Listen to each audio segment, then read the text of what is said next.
Good morning बेटा। सो आज +1 का केमिस्ट्री का चैप्टर नंबर 2 जो कि काफ़ी इम्पॉर्टेंट इस चक्कर में है कि वो +1 केमिस्ट्री का पार्ट है। +2 में वही चैप्टर हमारा जाएगा फिजिक्स में। ठीक है जी। तो structure of atom that is chapter number 2 of +1 chemistry. इस पर डिस्कशन करते हैं क्योंकि स्ट्रक्चर एटम का काफी एफर्ट्स डालने के बाद हमारे सामने आया। 1805 तक डाल्टन एटॉमिक थ्योरी के accordingly atom itself was considered the smallest particle. सबसे छोटा पार्टिकल एटम ही कंसिडर किया गया था according to Dalton atomic theory. उन्होंने बोला एटम सबसे छोटा पार्टिकल है जो किसी केमिकल रिएक्शन में पार्टिसिपेट करता है। एक एलिमेंट के सारे एटम्स की सारी प्रॉपर्टीज सेम होती है, जो कि आज की डेट में हमें पता है कि this is not so on the basis of isotopes. उन्होंने कहा अलग अलग एलिमेंट्स के सारे एटम्स की प्रॉपर्टीज अलग अलग होती हैं। ये भी हमें आज की डेट में पता है कि according to isobars this is not so. हालांकि उन्होंने अपना काम काफी अच्छे ढंग से किया था, बट धीरे धीरे धीरे धीरे काफी साल ये मिसकंसेप्शन रहा है कि एटम ही सबसे छोटा पार्टिकल है जो किसी भी केमिकल रिएक्शन में पार्टिसिपेट करता है। बट धीरे धीरे डिस्कवरीज चलती रही एंड तकरीबन आके 1800 के एंड में 1880-90 के बीच में हमारे पास Faraday, renowned scientist, and William Crookes was performing an experiment in a discharge tube. वहां से हमें हिंट मिला कि यस, हमारे पास एटम इज फर्दर सब डिवाइडेड इनटू सब एटॉमिक पार्टिकल्स। वो सब एटॉमिक पार्टिकल्स धीरे धीरे धीरे हमें पता चले। सबसे पहले इलेक्ट्रॉन्स की डिस्कवरी हुई, किसने की? जे थॉमसन ने। हालांकि सेटअप जो पूरा था वो क्रिएट किया गया था विलियम क्रुक्स की तरफ से, ठीक है, डिस्चार्ज ट्यूब का। बट डिस्कवरी का क्रेडिट कोई भी एक्सपेरिमेंट बेटा एक सिंगल साइंटिस्ट नहीं करता, it is team group of people who perform it. But वही हर टीम का एक लीडर होता है who takes the credit. So J.J. Thomson took the credit for the discovery of electron. उसे डिस्चार्ज ट्यूब में further आगे रिसर्च चलती रही, वहीं से प्रोटॉन्स निकल के सामने आए। उसके बाद इलेक्ट्रॉन्स भी आगे, प्रोटॉन्स भी आगे। ऑपोजिट चार्जेस जब इक्वल अमाउंट में पड़े होते हैं तो सब्सटेंस हमारा न्यूट्रल होता है। यहां पे काफी हद तक ये चीज सोच में आई कि एटम के अंदर सिर्फ इलेक्ट्रॉन एंड प्रोटॉन ही पड़े हैं, क्योंकि एक पे नेगेटिव चार्ज, दूसरे पे पॉजिटिव चार्ज, इक्वल अमाउंट में चार्जेस पड़े हैं, तो एटम न्यूट्रल है। That's it, atom is done now. ठीक है। जैसे ही इलेक्ट्रॉन्स प्रोटॉन्स डिस्कवर हुए, स्ट्रक्चर ऑफ एटम सबसे पहले फिर इनिशिएटिव लिया जे थॉमसन ने, एटम का स्ट्रक्चर हमें दिया।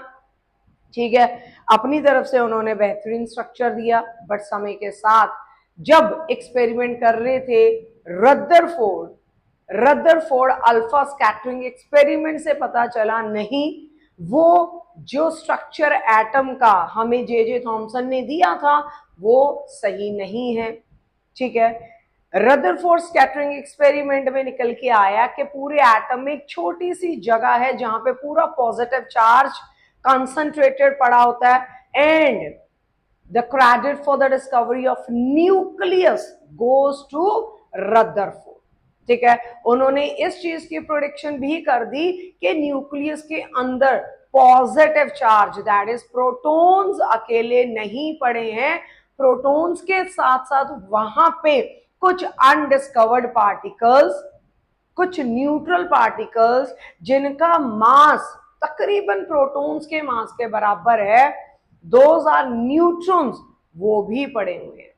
ठीक है। एंड इकट्ठे, क्योंकि अभी न्यूट्रॉन्स की डिस्कवरी नहीं हुई थी, न्यूट्रॉन्स वर डिस्कवर्ड बाय जॉन चैडविक काफी लेट, जिसके लिए नोबेल प्राइज ही गॉट, ठीक है। बट न्यूक्लियस उससे पहले प्रेडिक्ट हो गया था किनके एक्सपेरिमेंट में, alpha scattering experiment of Rutherford.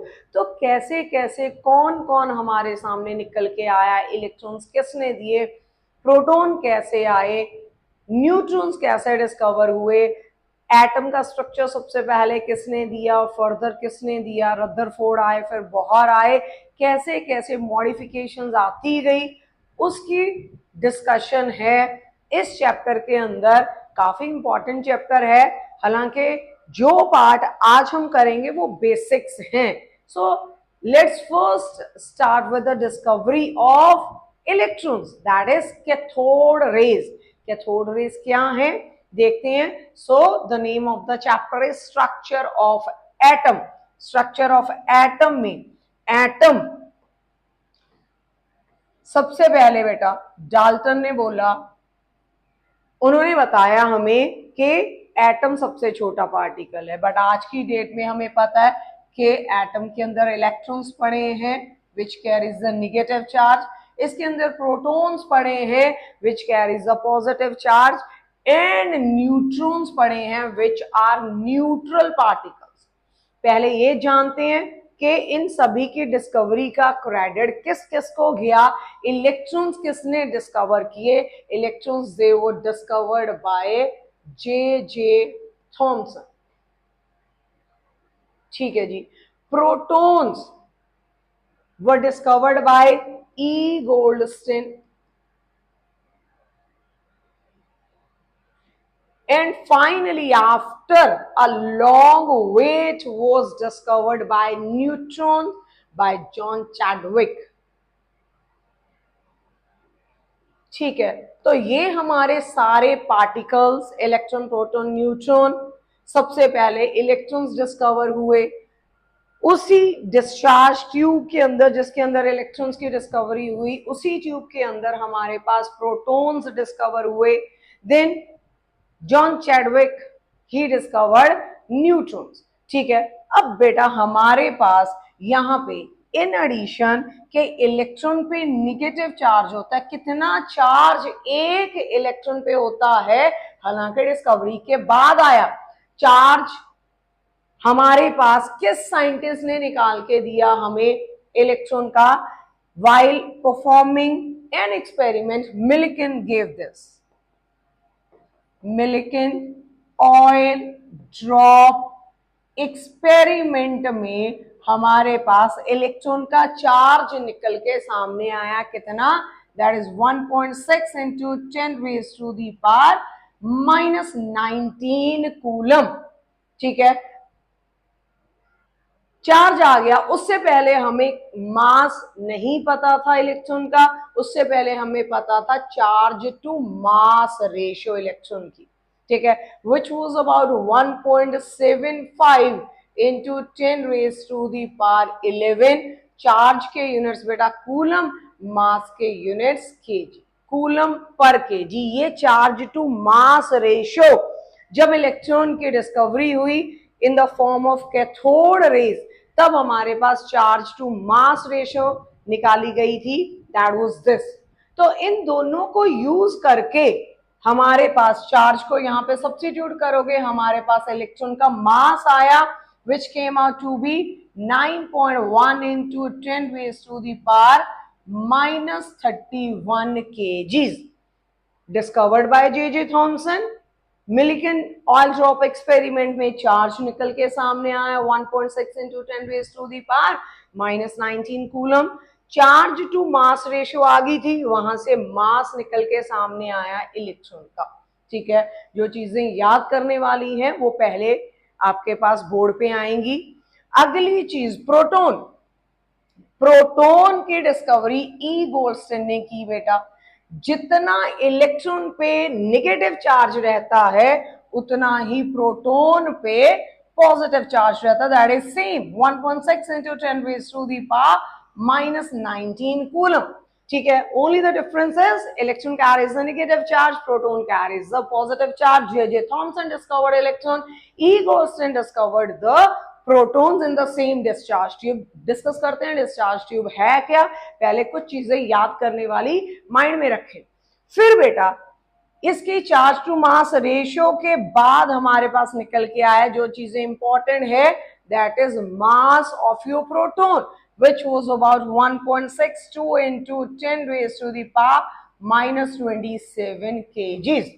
ठीक है, प्रोटॉन का मास कितने गुना ज्यादा था, प्रोटॉन का mass was almost parallel to the mass of your hydrogen atom. Mass of hydrogen atom के बराबर है प्रोटॉन का मास तकरीबन.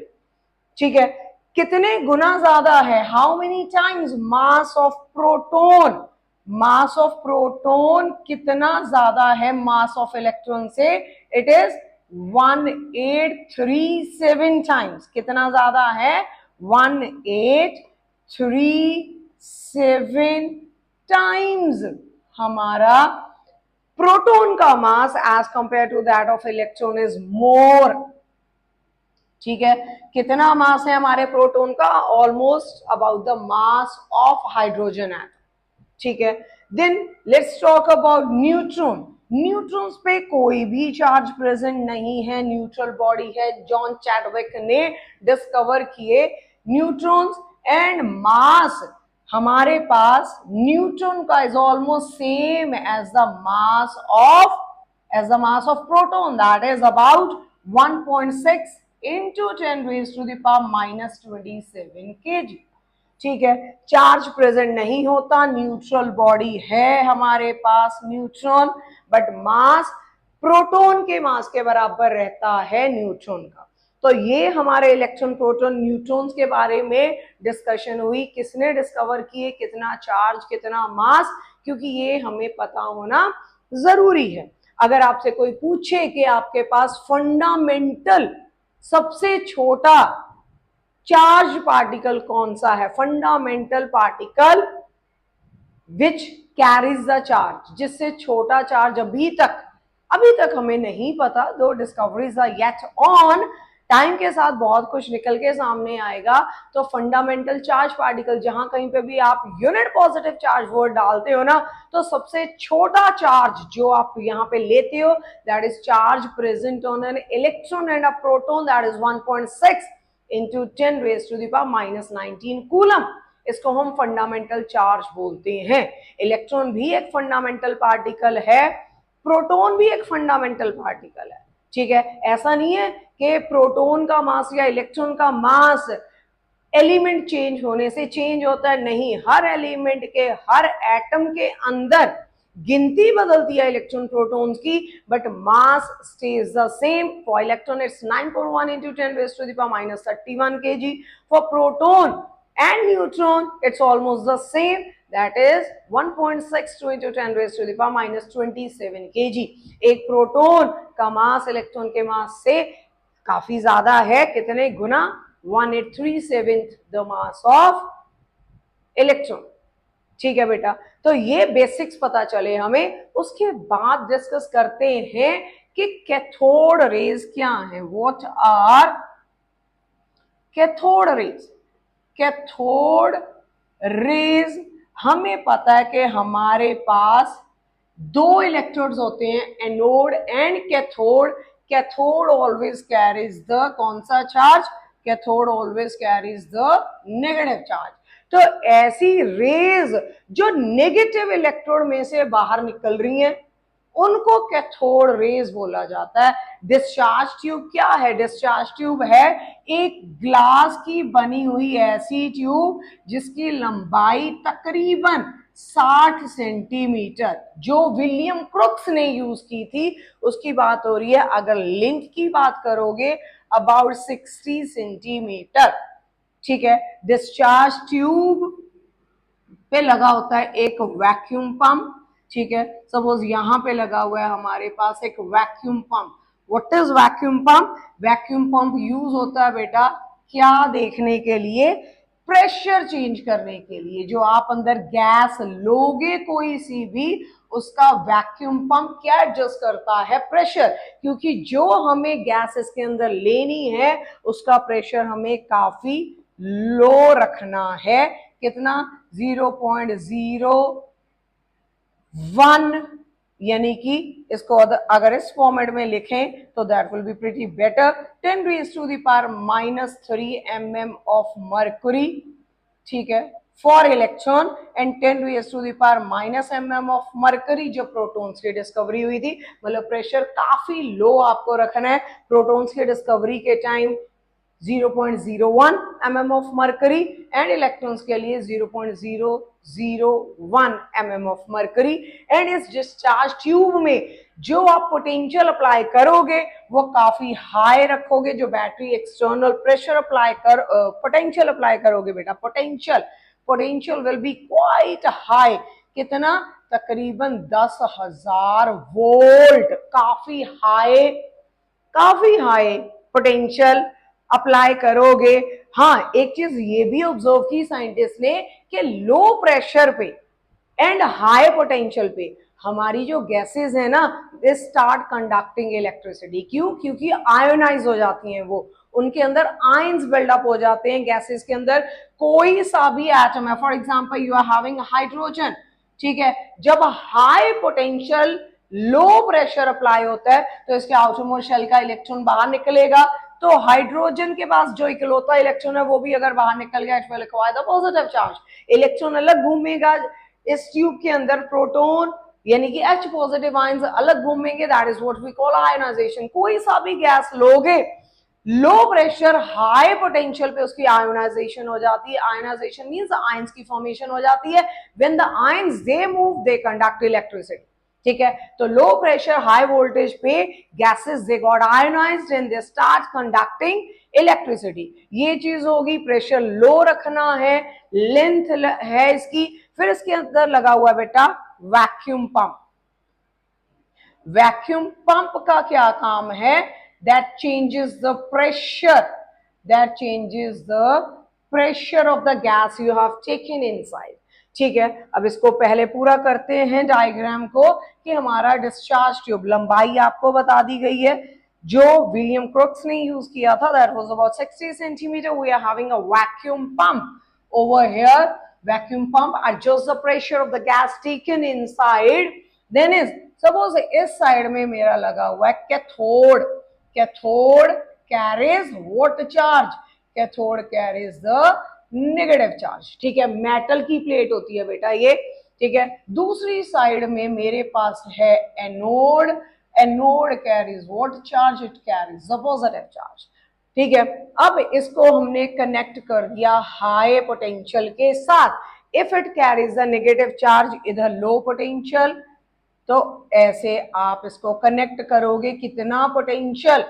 10,000 वोल्ट, क्वाइट हाई पोटेंशियल, ठीक है। इसके अंदर you have taken some gas, आपने स्विच को ऑन किया, इधर आपने एक ऐसा मटेरियल कोट किया हुआ है जिसपे फास्ट मूविंग इलेक्ट्रॉन्स जाके जब टकराएंगे तो क्या ऑब्जर्व किया? लो प्रेशर हाई पोटेंशियल पे क्या नजर आया कि इधर से कुछ रेज ट्रेवल होते हुए जा रही हैं, जब वो जाके इस सरफेस पे टकरा रही हैं तो वहां पे इल्यूमिनेशन प्रोड्यूस हो रही है, वहां पे कुछ लाइट प्रोड्यूस हो रही है, जिससे हिंट मिला कि जब हम ये सिचुएशन क्रिएट कर दे रहे हैं डिस्चार्ज ट्यूब के अंदर, कोई सी भी गैस ली उन्होंने, हर गैस के बाद observation came out to be same, ठीक है। एंड जब उन्होंने चार्ज टू मास की रेशियो भी फाइंड आउट की, वहां से भी सेम आंसर आया, जहां से पता चला कि हमारे पास कैथोड रेज कुछ ऐसे पार्टिकल्स प्रोड्यूस कर रहे हैं जो हर एक एटम में पड़े हुए हैं। Every atom is having such fundamental particle which further came out to be con electrons.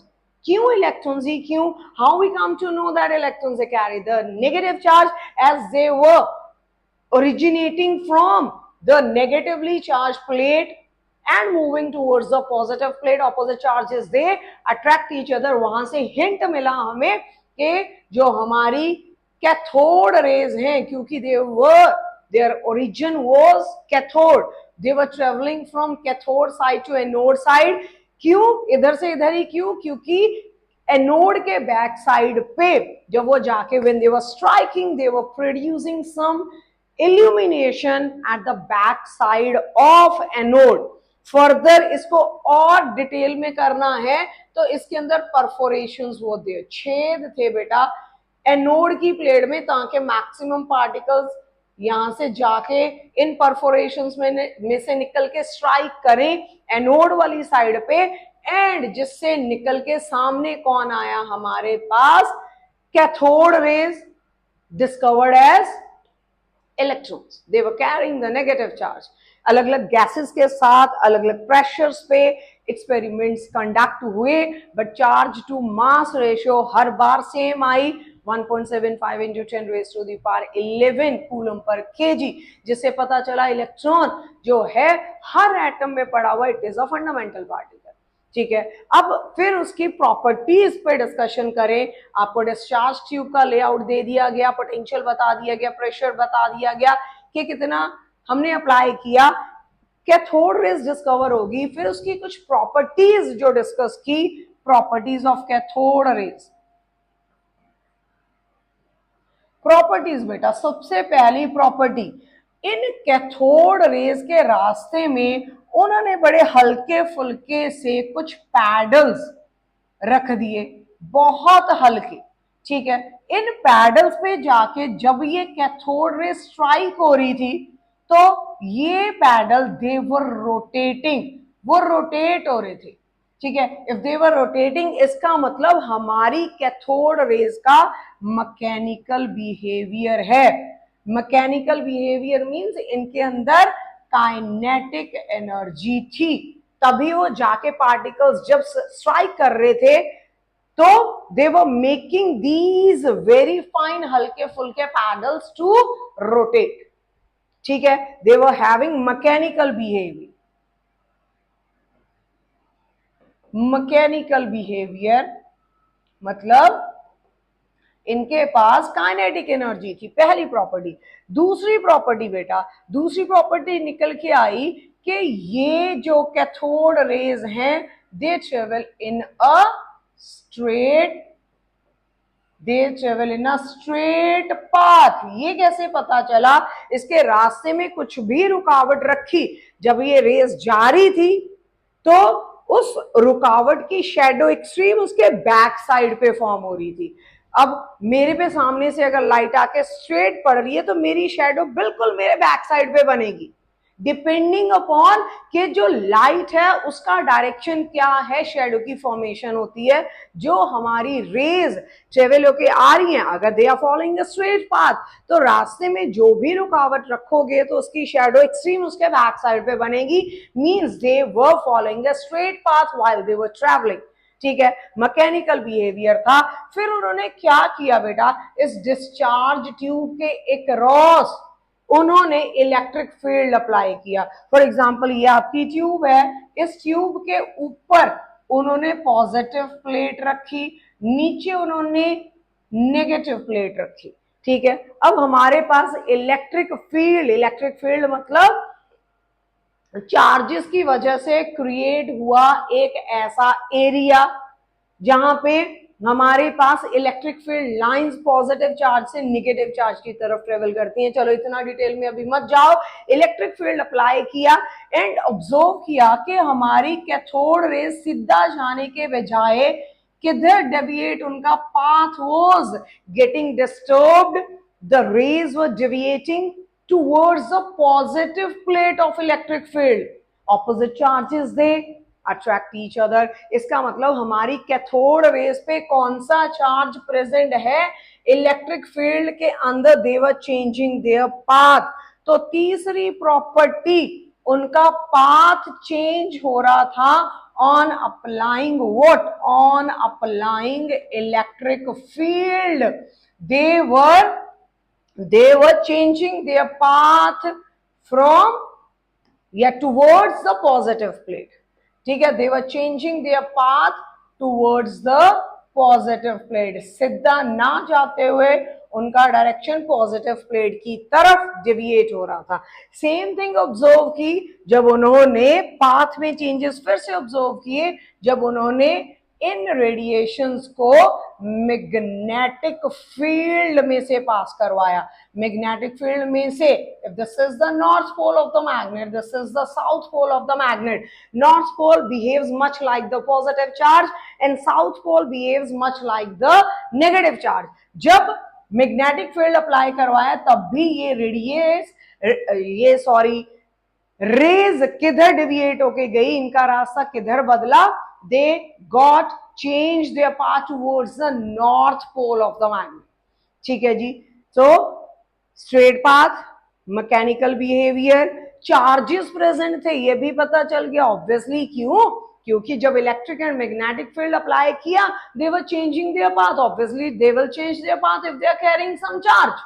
They were getting towards the positive plate because they were carrying the negative charge. They were getting towards the north pole because they were carrying the negative charge.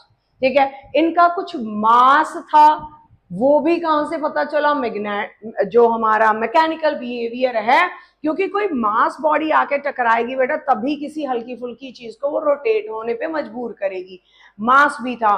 तीसरी चीज, ये कोई heavy atoms पे जाके टकरा रही थी, heavy particles पे जाके, पार्टिकल्स मींस एटम्स पे जाके टकरा रही थी, तो वहां से एक्स रेज प्रोड्यूस हो रही थी।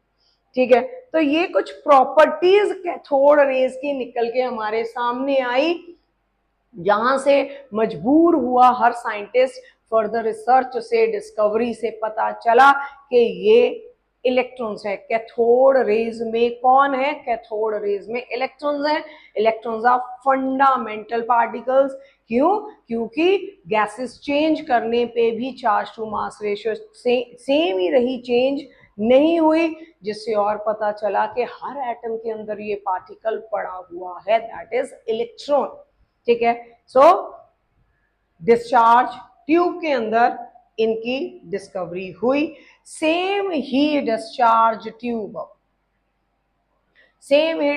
ट्यूब, जिसमें cathode rays they were travelling from this side to that side. ठीक है, अब हमारे पास बेटा रेडियो एक्टिविटी के एक्सपेरिमेंट भी चल रहे थे, साथ में ये एक्सपेरिमेंट भी चल रहे थे। एटम हमें पता है न्यूट्रल बॉडी है, तो अंडरस्टूड है अगर इलेक्ट्रॉन डिस्कवर हो गया जिसपे नेगेटिव चार्ज है, तो पॉजिटिव चार्ज भी डेफिनेटली कुछ होगा हमारे एटम के अंदर, क्योंकि बॉडी न्यूट्रल तभी होती है जब उसके पास जितना नेगेटिव चार्ज है उतना ही पॉजिटिव चार्ज। ठीक है, अगर चार्जेस डेविएट हो जाए, नेगेटिव बढ़ जाए या पॉजिटिव बढ़ जाए, तो वहां पे चार्ज बॉडी होती है, न्यूट्रल बॉडी नहीं होती।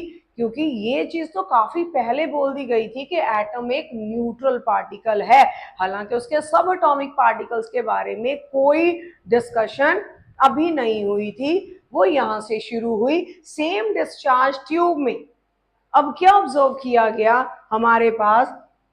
अच्छा मुझे ये बताओ कि हमारे पास फास्ट मूविंग, बहुत तेजी से दौड़ते हुए इलेक्ट्रॉन्स जो हैं वो जाके किसी भी फास्ट मूविंग इलेक्ट्रॉन्स किसी भी एटम पे पड़ेंगे तो वो उसके आउटरमोस्ट शेल पे पड़े हुए इलेक्ट्रॉन को बाहर निकाल के ले जाएंगे। इसका मतलब यहाँ पे जो सी भी गैस है उसके एटम्स किसमें कन्वर्ट हो जाएंगे बेटा? After losing an electron an atom acquires the positive charge. किसमें कन्वर्ट हो जाएंगे? पॉजिटिवली चार्ज्ड आयंस में, यानी कि कैटायंस में तब्दील हो जाते हैं। ठीक है, तो उसी डिस्चार्ज ट्यूब के अंदर अब हमारे पास अकेले electrons, they were not moving from cathode towards anode, हमारे पास वहां पे पॉजिटिव चार्ज भी प्रेजेंट है। सारे के सारे इलेक्ट्रॉन कैथोड में से, मेटल की प्लेट में से तो निकल के नहीं गए हैं, वहां पे कुछ इलेक्ट्रॉन जो अंदर गैस ले रखी है उसकी आयोनाइजेशन से भी प्रोड्यूस हुए। अब फर्दर आगे अगर प्रेशर उन्होंने चेंज किया, पहला जो प्रेशर था फॉर योर दैट इज जब डिस्कवरी हुई इलेक्ट्रॉन्स की, the pressure was this 0.10 mm of mercury, protons की डिस्कवरी में ये प्रेशर को लेके चले गए यहां पे, ठीक है, that is 10 raise to the power -3, 10 raise to the power -3 mm of mercury, ठीक है। प्रेशर पहुंचा हमारे पास, चेंज हुआ, प्रेशर चेंज करने पे इलेक्ट्रॉन्स का प्रेशर गैस का एंड प्रोटॉन्स का प्रेशर गैस का वाज डिफरेंट। सिर्फ प्रेशर चेंज करने पे क्या चीज ऑब्जर्व की, अब उन्होंने इसे डिस्चार्ज ट्यूब के अंदर जो कैथोड लिया है, कैथोड के अंदर परफोरेशंस थी, कैथोड के अंदर परफोरेशंस अगर थी तो इधर से एनोड वाली साइड से जो पॉजिटिव रेज ट्रेवल होके जा रही थी, इनको कैनाल रेज भी बोला जाता है। Another name to them is canal rays, ठीक है। दूसरा नाम इनका इन्होंने रखा, दैट इज कैनाल रेज, ठीक है।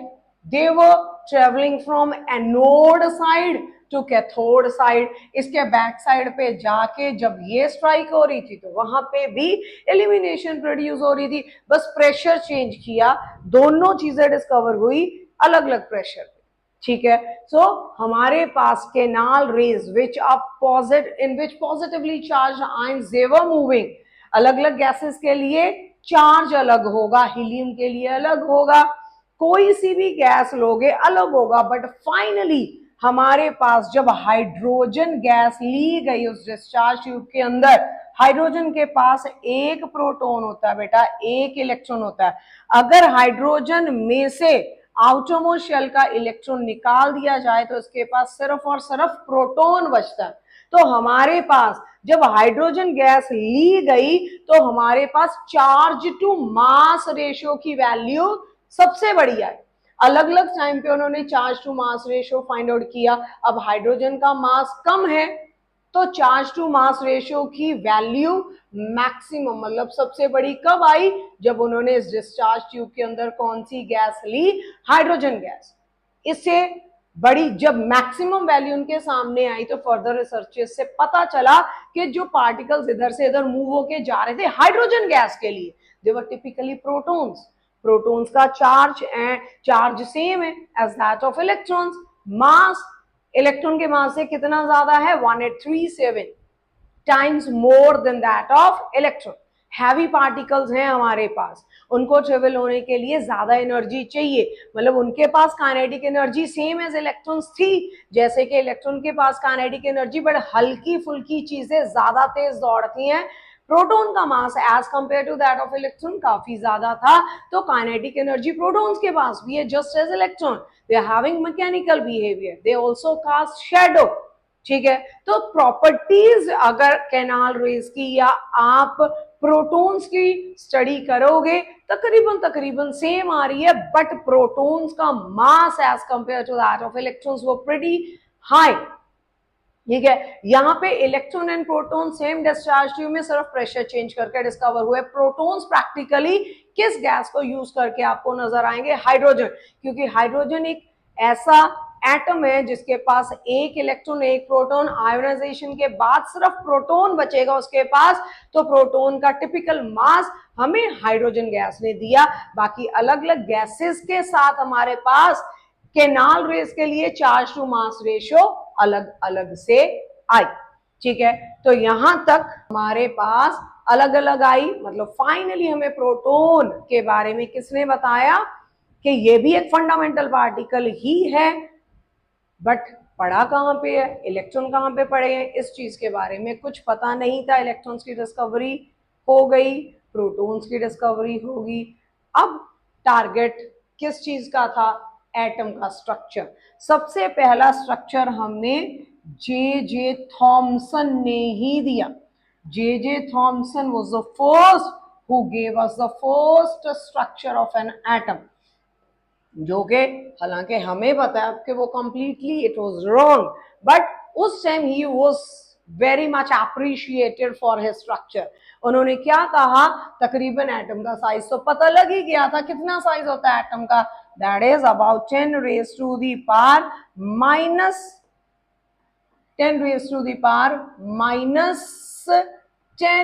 मीटर्स, ये हमारे पास साइज ऑफ एन एटम होता है अप्रोक्सीमेटली, ठीक है। उन्होंने कहा कि हमारे पास एटम एक स्फीयर है ऑफ दिस मच साइज, जिसके बेस पे पूरे पे सभी ने तरबूज दे रखा है, जिसके पूरे बेस पे कौन सा चार्ज यूनिफॉर्मली स्प्रेड है, पूरे के अंदर पॉजिटिव चार्ज यूनिफॉर्मली स्प्रेड है पूरा। जैसे तरबूज को कट करोगे आपको रेड पार्ट जो नजर आता है तरबूज का, that was compared with the positive charge of an atom. Atom was considered as a sphere of this much size, this much radius, ठीक है। उसके बाद पूरे बेस पे पॉजिटिव चार्ज स्प्रेड हो रखा है, एंड जितना पॉजिटिव चार्ज है उतने ही उसके अंदर क्या एम्बेडेड हैं, just like seeds of watermelon. Watermelon के जो बीज होते हैं उस तरीके से पूरे पॉजिटिव चार्ज के अंदर negative charges also embedded. All in all he said कि एटम, ऑब्वियसली अभी तक तो यही पता चला था कि एटम के पास इलेक्ट्रॉन्स हैं, एटम के पास प्रोटॉन है। अब जब हमारे पास नेगेटिव चार्ज पॉजिटिव चार्ज बराबर होता है तो हमारी बॉडी क्या कहलाती है, न्यूट्रल। एटम एक न्यूट्रल बॉडी है। ये स्ट्रक्चर हमें दिया किसने, जे थॉमसन ने, जो कि काफी देर बाद जब रदरफोर्ड वाज कंडक्टिंग एक्सपेरिमेंट, उनकी टीम एक्सपेरिमेंट्स कर रही थी, वो रेडियो एक्टिविटी के साथ डील कर रही थी। उन एक्सपेरिमेंट्स में they were bombarding alpha particles with gold foil.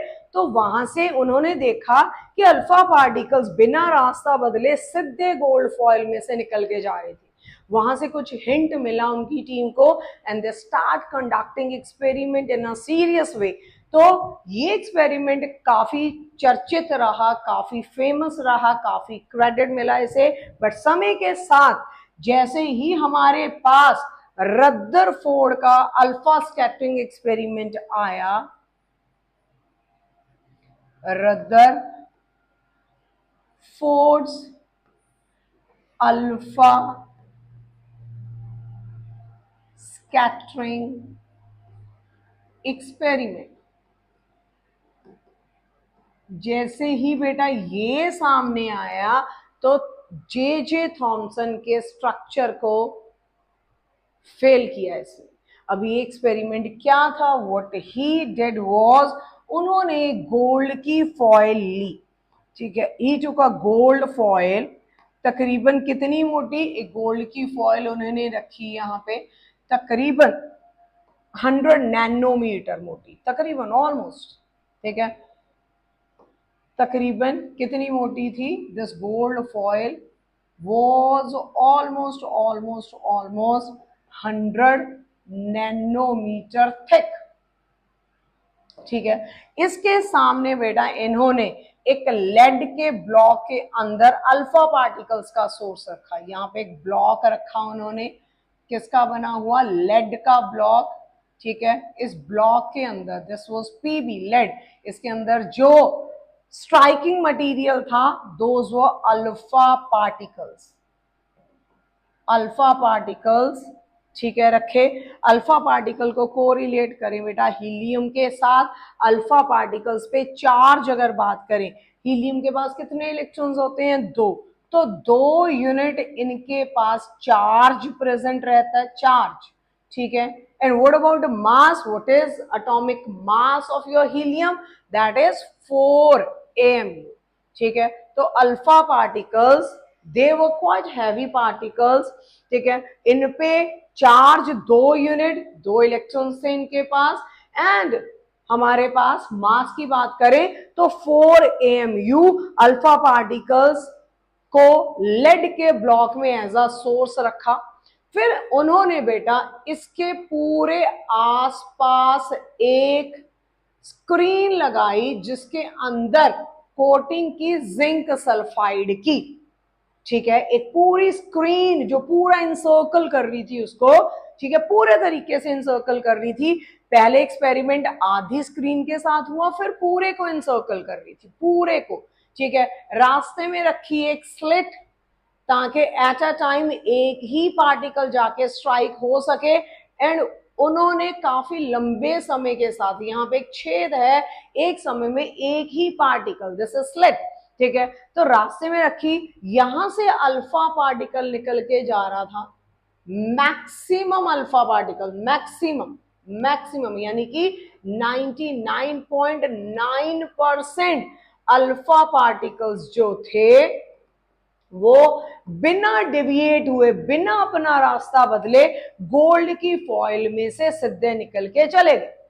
Gold का एटॉमिक नंबर अगर मैं बोलूं दैट इज 79, ठीक है, गोल्ड का atomic mass is almost 198 grams, ठीक है, एक एटम की बात करोगे तो यू, ठीक है, 198 एटॉमिक मास, मास हमें अब पता है कि कहां पे बड़ा होता है एटम का, बट अभी तक हमें नहीं पता था, ठीक है। अल्फा पार्टिकल्स का सोर्स, यहां से अल्फा पार्टिकल एक एट अ टाइम निकल के जाए ताकि वो इजीली स्क्रीन पे जाके स्ट्राइक हो रहा था, तो वहां पे अपना इंप्रेशन छोड़ रहा था, ठीक है। तो क्या ऑब्जर्व किया, तकरीबन 99.9% अल्फा पार्टिकल्स बिना अपना रास्ता बदले, without showing any deviation in their path, they were passing straight through the foil, ठीक है, ओके। फिर कुछ पार्टिकल्स ऐसे दिखे बेटा जो किसी एंगल पे जाके, ठीक है, किसी एंगल पे जाके जिंक की स्क्रीन पे स्ट्राइक हो रहे थे, they were colliding, they were changing their path. कुछ पार्टिकल्स ऐसे थे, कुछ पार्टिकल्स ओनली ऐसे जो कि एंगल पे डिविएट हो रहे थे, ठीक है। देन इज हमारे पास मिनिमम 1 आउट ऑफ 20,000, कितना, तकरीबन 1 आउट ऑफ 20,000 उन्होंने जो एक्सपेरिमेंट किया, 1 आउट ऑफ 20,000 पार्टिकल्स ऐसे थे जो 180 डिग्री के एंगल पे ही बाउंस बैक हो रहे थे, मतलब यहां से गए पलट के वापस आ गए।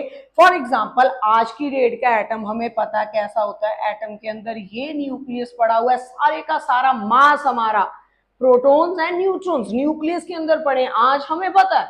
यहां से कोई अल्फा पार्टिकल जा रहा है, फॉर एग्जाम्पल ये गोल्ड का न्यूक्लियस है बेटा, गोल्ड के न्यूक्लियस का mass is 198 grams, huge mass. What is the mass of your alpha particle, that is 4 units, यानी कि 4 ग्राम। यहां से एक अल्फा पार्टिकल जा रहा है, यहाँ पे ज्यादा हैवी बॉडी पड़ी हुई है, इस पे भी पॉजिटिव चार्ज, इस पे भी positive charge, similar charges they repel each other. जो हुआ था एग्जैक्टली वहां पे वो क्या हुआ होगा, यहां से अल्फा पार्टिकल जा रहा है, इस पे पॉजिटिव चार्ज, इस पे पॉजिटिव चार्ज, इसका मास काफी ज्यादा as compare to alpha particle, ये जा रहा है पर ये पूरा जाके इसमें स्ट्राइक नहीं करेगा बेटा, ये जाएगा उसके करीब से पलट के वापस आएगा कुछ दूरी से, ठीक है, बीच में जाके स्ट्राइक नहीं करेगा, कुछ दूरी से ही वो पलट के बाउंस बैक होके, positive charges they repel each other, this is more massive as compared to that of alpha particle, दौड़ते हुए जा रहा है, हालांकि काफी स्पीड से हम अपने अल्फा पार्टिकल को थ्रो करते हैं, अल्फा पार्टिकल काफी स्पीड से जा रहा है, इधर गोल्ड का एटम वहीं पे खड़ा हुआ है, तो ये जा रहा है बट इसकी ताकत इतनी है क्योंकि इसके अंदर काफी सारे प्रोटॉन्स पड़े हुए हैं जो कि इस अल्फा पार्टिकल को रिपेल करेंगे। जो सीधे पार्टिकल न्यूक्लियस में जा रहे हैं, न्यूक्लियस की तरफ जा रहे हैं, सीधे न्यूक्लियस की तरफ, वो 180 डिग्री के एंगल पे ही बाउंस बैक हो जाएंगे। जो इसके करीब से निकल के जा रहे हैं, रिपेल तो वो भी होंगे, रिपल्शन वो भी सफर करेंगे, बट वो किसी एंगल पे डेविएट हो रहे हैं। बट जो दूरी से निकल के जा रहे हैं वो बिना बेझिझक अपना रास्ता बदले सीधे निकल के जाएंगे। तो तकरीबन 99.9% पार्टिकल्स ऐसे थे जिन्होंने अपना रास्ता नहीं बदला, जहां से पता चला कि एटम में मैक्सिमम जगह खाली पड़ी हुई है, मैक्सिमम जगह खाली है, तभी अल्फा पार्टिकल्स बिना रास्ता बदले सीधे निकल के जा रहे थे, ठीक है। हमारे पास क्योंकि only 1 out of 20,000 alpha particle 180 degree के एंगल पे बाउंस बैक हो रहा था, इसका मतलब जो हमारा न्यूक्लियस है वो बहुत छोटी सी जगह पे पड़ा हुआ है पूरे एटम में। अगर एटम का size 10 raised to the power -10 हमने कहा कि इतना है एटम का, तो nucleus is about 10 raise to the power -14 metres. ठीक है, ये 10 रेज टू द पावर -10, तो वो 10 raise to the power -14 which is size of nucleus. बहुत छोटे साइज का न्यूक्लियस पड़ा होता है जिसके अंदर पूरा मास एटम का कंसंट्रेटेड है एक ही जगह पे। ठीक है, एक लॉ ऑफ ग्रेविटेशन भी अगर हम चले कि दो मास बॉडीज के अंदर हमारे पास क्या रहता है, फोर्स ऑफ अट्रैक्शन, बट यहाँ पे चार्ज भी है बेटा, similar charges repel each other, काफी तेजी से आता हुआ वैसे ही बाउंस बैक पलट के चला जाएगा, जो सीधा आके न्यूक्लियस के अंदर टकराने की कोशिश करेगा अल्फा पार्टिकल। ठीक है, तो ये अल्फा स्कैटरिंग एक्सपेरिमेंट ने इतना बता दिया कि मैक्सिमम जगह एटम के अंदर खाली पड़ी हुई है, पॉजिटिव चार्ज अगर पूरे में फैला होता तो सारे के सारे अल्फा पार्टिकल्स किसी एंगल पे डिविएट होते। ठीक है, यहाँ पे तो डेविएशन एंगल पे भी काफी कम हुई, 180 पे तो बहुत ही कम हुई, मैक्सिमम पार्टिकल तो सीधे निकल के जा रहे हैं, मतलब एटम मैक्सिमम खाली पड़ा हुआ है, न्यूक्लियस उसके अंदर पड़ा है, काफी छोटी सी जगह पे न्यूक्लियस हमारा पड़ा हुआ है। ठीक है, तो ये कंक्लूजन ने रदरफोर्ड के ये बताया कि हमारे पास एटम के अंदर छोटी सी जगह पे पॉजिटिव चार्ज जहां पे पड़ा हुआ है उसको नाम दिया गया nucleus. So Rutherford was the one who discovered nucleus. Nucleus की डिस्कवरी हुई, साथ में उन्होंने ये हिंट भी दिया कि हमारे पास न्यूक्लियस के अंदर, क्योंकि उन्होंने मास की कुछ स्टडी कर ली थी, न्यूक्लियस के अंदर प्रोटॉन तो है ही फाइन, कुछ अनडिस्कवर्ड पार्टिकल्स XYZ भी पड़ा हुआ है जिसका मास तकरीबन सेम है as that of proton, but उस पर कोई चार्ज प्रेजेंट नहीं है। तो न्यूट्रॉन एंड प्रोटॉन्स को एक इकट्ठा नाम उन्होंने दिया nucleon. Nucleons is a combined name for protons and neutrons। ठीक है, न्यूक्लियॉन्स, और न्यूक्लियॉन्स पड़े कहां पे हैं, न्यूक्लियस के अंदर। ठीक है, न्यूक्लियस के अंदर सबसे स्ट्रॉन्ग फोर्स उनको पकड़े रखे हैं न्यूक्लियस के अंदर, that is strong nuclear force. हमारी चार फोर्सेस जो यूनिवर्स में एग्जिस्ट करती हैं उनमें सबसे स्ट्रॉन्ग फोर्स और सबसे छोटे डिस्टेंस तक जो एक्टिव फोर्स है that is strong nuclear force, जो इन न्यूक्लियॉन्स को आपस में पकड़ के रखे हुए है यहाँ पे। ठीक है, तो आज की क्लास बेटा यहीं पे वाइंड अप करते हैं। ये बेसिक्स करके आना, अगली क्लास में बहुत आएंगे, इलेक्ट्रोमैग्नेटिक स्पेक्ट्रम आएगा, कुछ कहानी होगी हमारे पास हाइड्रोजन स्पेक्ट्रम की। Bye then try to deal with this basic concepts जो कि पता होने काफी जरूरी है कि हमारे पास एटम के अंदर जो पार्टिकल्स पड़े हैं वो कैसे कैसे निकल के हमारे सामने आए। यस, अभी न्यूट्रॉन्स की discovery is yet to be discussed, तो अगली क्लास में इस पर डिस्कशन करते हैं। Bye then goodbye, God bless you all.